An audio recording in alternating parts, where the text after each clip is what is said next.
What is going on, everybody? Welcome back here to the channel. I'm Sean Davis. Make sure you hit that thumbs up button and subscribe here to the channel. As you guys can hear, I lost my voice at the high school team for that coach for at our game. We had a game like an hour and a half, or the 2.5 hours or so before tip off. Tournament game, so obviously a little bit more amped up. So yeah, my voice is almost gone. So I obviously had to call in for backup. And got my guy, as always, Corban Ford. We got a fun game to break down. Corban, on my hand, thank you so much for helping out. And now I think about it, I'm not sure if I would have been able to do like even a 10-minute recap by myself. So thank you so much for hopping on with me, bro. Hey, always, man. Appreciate the opportunity to come on. I didn't realize you had mentioned your voice was going through it, but yeah, man, you coached the heck out that game. Trying to think of the coach with the raspy voice. There's quite a few of them. Oh no, don't say Doc. Oh my God, anybody else but Doc. Gotta give it to Blake. I probably could do a good Doc right now. You really could. Well, we didn't get the ball to Giannis, and Giannis did. Oh my God, why? Okay, in my head that sounds good. I'm sure I'm gonna hear that, and it sounds terrible. Gotta put the ball to Giannis. Giannis and Dame just did it. Giannis and Dame just didn't get a good pick and roll action there with the game on the like. All right, you tried it. I like it. I'll take it. But we're not talking about Giannis and Dame on this pod. We're talking about the Lakers win against the Dallas Mavericks. They win tonight, 107-99. Luka Doncic gets payback against the Dallas Mavericks in his first game against his former team. But this game kind of took a turn. It's kind of the tale of two halves of Corban, where the first half is pretty fast paced. Luka's getting, he's more effective as a scorer in the first half. He almost had a triple double in the first half. I want to say his stat line in the first half was 12 points, 12 rebounds, 7 assists, 2 steals, 2 blocks. Luka was hooping in the first half, to say the least. He finishes. Tell that emotion was there. Yeah. Luka finishes with 19 points, 15 rebounds, 12 assists, 3 steals, 2 blocks. LeBron 27, 12, and 3. Austin Reeves another 20-point game. Rory Hachimura 15 points. Corban, where do we want to start off at today? I mean, you gotta start with Luka. It is the return game. You gotta start with him. How he came out. I think he came out with all that aggression, the energy, looking at the crowd, knocking down deep shots. You could tell that he really, really went for it. And I think the Lakers felt the energy in the first quarter, even through the second too. And then the game, I would say in the middle of the second, the game just slowed. Yeah. It felt like a playoff game, to be completely honest with you. After the emotions, correct me if I'm wrong. I missed, the beginning of the game live, but correct me if I'm wrong. It kind of felt like after the AD tribute video, it's like, all right, let's kind of settle in here. And then even more to your point, like you said, in the second quarter, it was kind of like, yeah, all right, we're settled in. The emotions have kind of wore off. Yeah. This was a fun game. As a basketball fan, I really enjoyed watching that. That was fun. No, it really was a blast to watch. Like I said, I love big shots. I was hooting and hollering when Luka hit that deep 3 and stared back at the Mavericks bench. Moments like that, the intensity. I mean, everybody was going for it. You knew Kyrie was amped. Both Kyrie and Luka had that fresh cut going on. And then do the statistics, but they both came ready. And Kyrie from opening tip was aggressive. I think he finished with 35 points. 35. Knocked out 5 threes. From the beginning, he was making an impact. And at one point in the first quarter, he had made a 3, got a steal, brought it right back up, pulled up again for 3, knocked it down again. And that was a big rush momentum for the Mavericks side. So it was really good. Really high intensity, matchup, pace, just all of that was there. Yeah, and I do want to say this really, really quickly about Dallas. And this is going to actually piss some people off. And part of me doesn't care. And it's going to piss some people off because, it's a Lakers win, right? I just made a tweet about this and already got a little bit of backlash from some Laker fans I know. If Dallas gets to the playoffs, and I'm an opposing Western Conference playoff team, the proposition of going against a Jason Kidd and Frank Vogel led defense with the return of Anthony Davis and all their size, because they're literally playing with nobody right now. Dwight Powell played 16 minutes. Dwight Powell's not even sniffing the rotation. He's not even getting a little crumb of the Mavs rotation when they're healthy. He missed the last 16 games, I think. Yeah. So the proposition of facing a Frank Vogel, Jason Kidd / Frank Vogel led defense with all their size coming back. And if we're being completely honest, their only real weakness, their only glaring weakness is honestly just the lack of offensive firepower. But even then, they can muscle up enough to where that can be an ugly series against literally anybody in the Western Conference. So I'm going to give them a little bit of praise right there. But all right, we can, unless you want to add to that, we can really quickly shift gears back to the Lakers. Yeah, no, I mean, we take a moment for the Mavericks. I think that you brought it up kind of before we just went on about, they have everything but that consistent offensive presence outside of Kyrie, right? And whatever AD gives you. There's droughts. You do have moments where you have a Najee Marshall who will take a three and walk it off like he was knocking that sucker down when it was way off, in the words of Mike Breen. Spencer Dinwiddie's streaky. Dante Exum's not really a shooter. So they have some lineups that the offense is a little bit deficient, right? But in terms of lineup versatility, defense, multiple ball handlers, a switchable unit, and if you have AD in that back line, that Mavericks team is pretty scary. So I don't know give if you said it already, but lineup versatility, if you haven't just said that already. Yeah. Okay. You literally just got, exactly. Yep.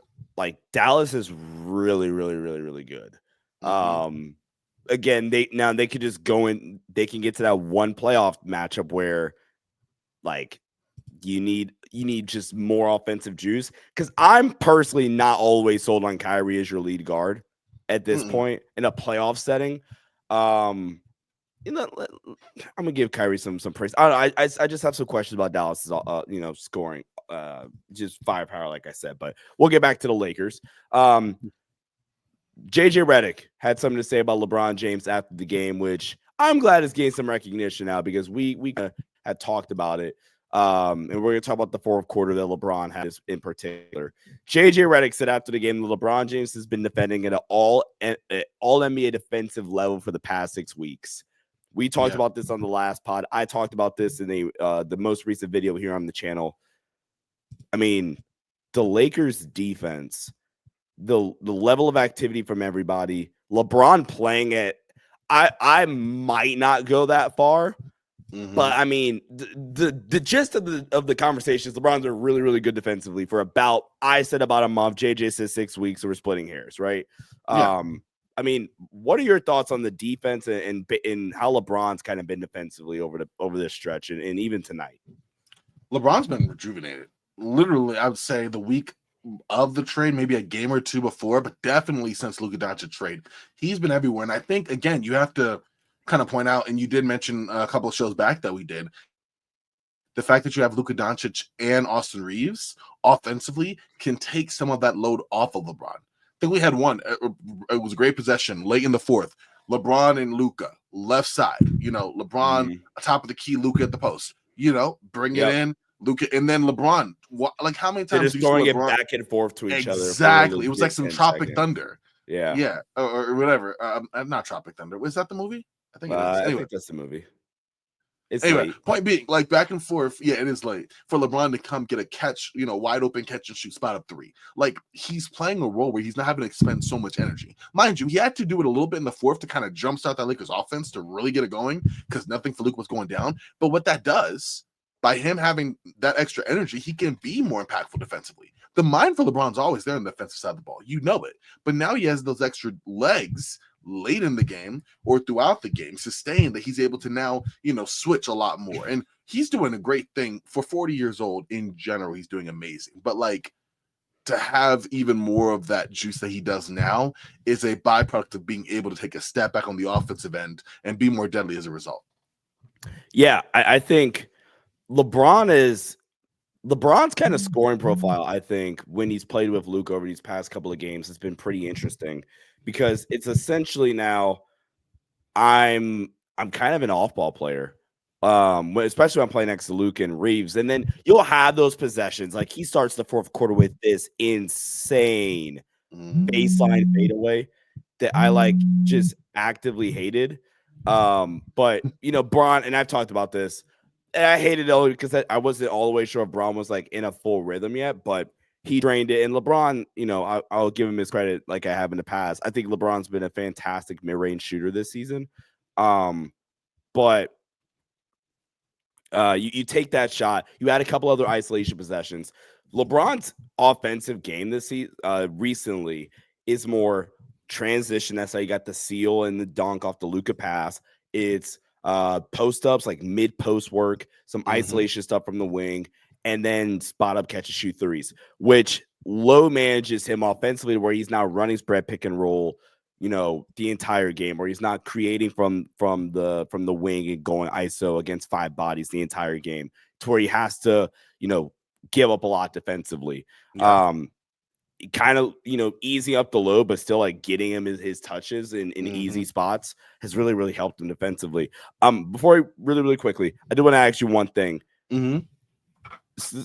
Another example now, and I think the Lakers defense has been really, really good. I think it's been really, really good for, again, basically the same stretch that we've been talking about. Yeah. But post-Luka trade, there's one big thing that scares the hell out of me right now. Let's hear it. And we saw it in the Charlotte game, and I'm curious what you think. Is these late game scenarios, the switching is awesome. I love the switching. I think the rotations have been awesome. These late game scenarios, this is twice. It didn't necessarily kill them in this one, but it's twice. Charlotte and Dallas. It doesn't matter against Denver. We talked about this a little bit off air. Jamal Murray is not the ISO hunter that Kyrie is, the LaMelo can be. He's not. These late game scenarios, I think the switching is fine, but we are conceding the switch too easily, I think. To where, we'll just start there. What do you agree with that? What do you think about that in general? Or are you fine with it personally? And you just trust your rotations? Like I'm torn because on the one hand, like I feel confident of it for the most part. I think having Luka there as the switch like hunted guy, because not many people are hunting LeBron like that. I mean, you can, with his age laterally, he could be beat, but like not many people are doing that. But Luka, oh my gosh, like we saw it several times in this game. Kyrie getting the switch on Luka, and mind you, LeBron and Luka can do it right back on whatever team they're facing. But defensively, it's bad, especially if you got, some speed on you. Luka has some good anticipation, and his hands are pretty quick, but those legs are not quick. And once he's turned the corner and the opposing ball is past him, he's more like, okay, or even worse, he'll try to swipe back in and get the foul. We saw Kyrie get an and one because Luka was beat, try to put his hand in the cookie jar and still got it, right? So I do think that there is a level of comfort in the Lakers switching because that's what they're used to doing, but know your personnel. And I don't think Luka's a little more vulnerable at the point of attack than some of their other weapons were that were getting attacked. What, Austin Reeves, LeBron, trying to remember who else, in the switch that you would go at again and again. Luka's vulnerable to that. So you do have to make sure that you adjust your rotations to help out. And we saw the Lakers kind of sell at certain points. Unfortunately, Mavericks don't really have the outside shooters to, repeatedly kind of make the Lakers pay, but we did see some swing action where Klay Thompson got free on a couple of threes, right? And so that is something I worry about in specific matchups. Yeah. Offensively tonight, the Lakers were really disorganized, but we're not going to go too much. And I could break that down in a separate video. They'll drop probably Thursday morning before for a preview for the Timberwolves game. Guys, really quickly before we get out of here, a quick standings check. Like I said, the Lakers, kind of just keeping pace with the rest of the Western Conference right now. Memphis survives and pulls out a win against the Suns. So you are 2 games back of the 2 seed. And I think that's 35-20. You're 2 games back of the 2 seed. You're 1 game back in the loss column, but because of those rescheduled games, both Denver and Memphis have 3 more wins than you, even though you're only 1 game back in the loss column. If we really, really quickly take a look at the Lakers' upcoming schedule, we've done this a couple times now, but upcoming Lakers schedule: Minnesota Thursday, back-to-back Minnesota and the Clippers. And then the Clippers again on Sunday, and they have New Orleans Tuesday. New Orleans is like better than maybe they're getting credit for right now. The way they're playing, Zion's back, Trey Murphy's having a breakout season. Yeah. So Corban, anything before we wrap up here? Not going to take too much longer of your time, bro. Oh no, appreciate you, man. No, I think looking forward to the Lakers back to back this upcoming toward the end of the week, into the weekend. Because that Minnesota Clippers one, that should be an interesting matchup. And I do wonder, do Lakers sit one of Luka or LeBron? Is it full speed ahead and they play both? You know what I mean? Like, I think they definitely play Minnesota. I guess I'm more concerned about that back end with the Clippers on Friday, especially considering they play them again on Sunday. Yeah, but that makes more sense. Yeah, that's what I'm kind of monitoring. But we'll see. Also, Rui Hachimura has been on a tear. How long can that keep going? Yes, like I'm very interested to see how long that can keep going, particularly if one of Luka or LeBron don't play in that Clippers back-to-back, or not back-to-back, but their weekend matchups. But that's the only thing I'm monitoring. Other than that, great win. Keep it going. I'm glad you brought that up because that's been kind of one of my biggest pet peeves of Rui is he would get these great 6-game stretches that would get you to believe, and then you kind of revert back. But again, really solid game tonight, even from Rui. 15 points, 6 boards. He had the best plus minus on the team. He's a plus 19. So shout out Rui. But guys, I'm gonna go rest my voice. Corban has another pod. Go check out Corban's Twitter at Corban NBA, host of the Indie Basketball Podcast. Does great stuff over at Switch Theory as well. Check me out on Twitter at Sean_DAVI. As always, folks, go Lake Show. Catch you guys in the next one. Stay safe. Peace out.